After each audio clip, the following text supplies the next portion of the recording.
voile en deux. Amen. Il a ôté tous les obstacles devant les êtres humains afin d'être en contact avec eux comme dans le jardin d'Éden. Maintenant, l'homme, j'allais ravaler ceci, mais je vais le dire, l'homme est omnipotent.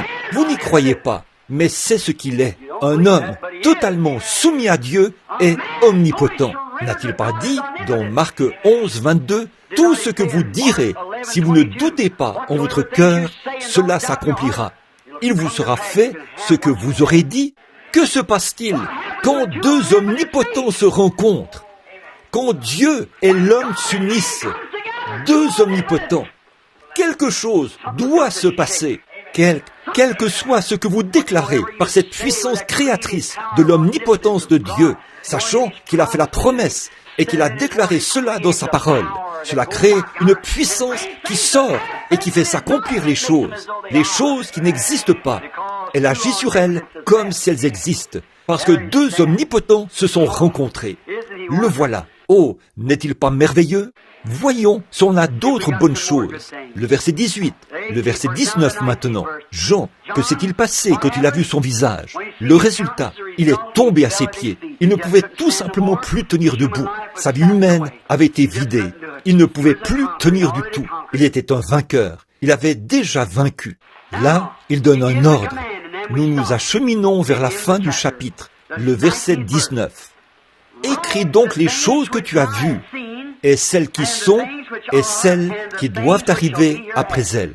Nous avons vu le verset 20, le mystère des 7 étoiles que tu as vues dans la main droite sont 7 chandeliers d'or. Les 7 étoiles sont 7 anges des 7 églises, et les 7 chandeliers sont les 7 églises.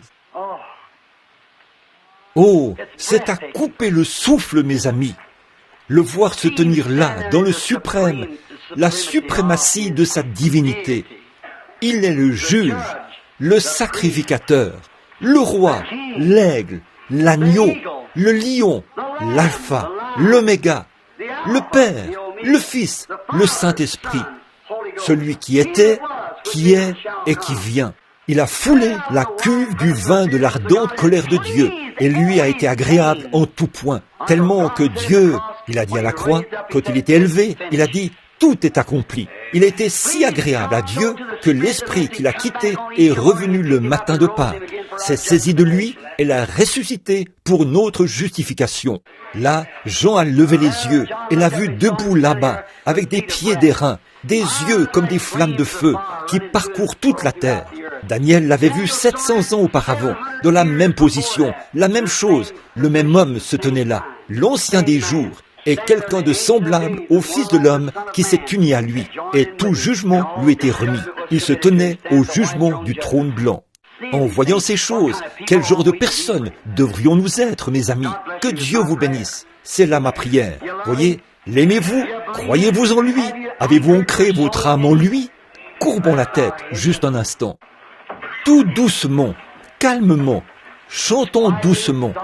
J'ai ancré mon âme dans le port du repos.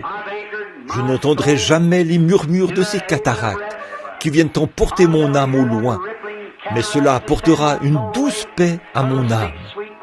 Doucement maintenant, avec respect, tout le monde.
Que les rayons de gloire, Seigneur,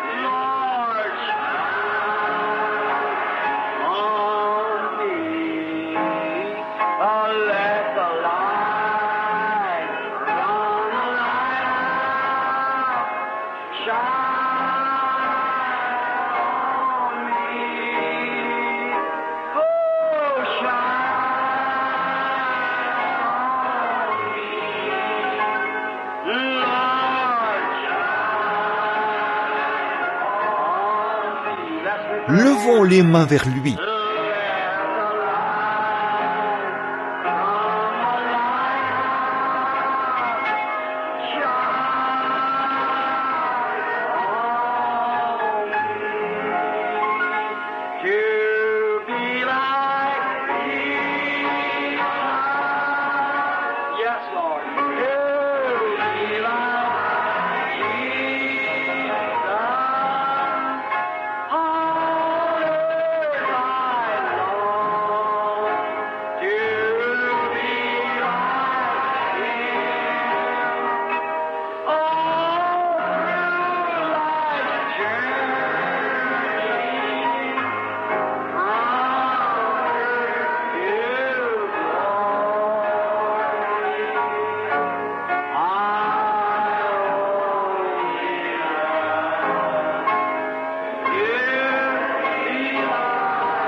Aimeriez-vous avoir sa vie vivante?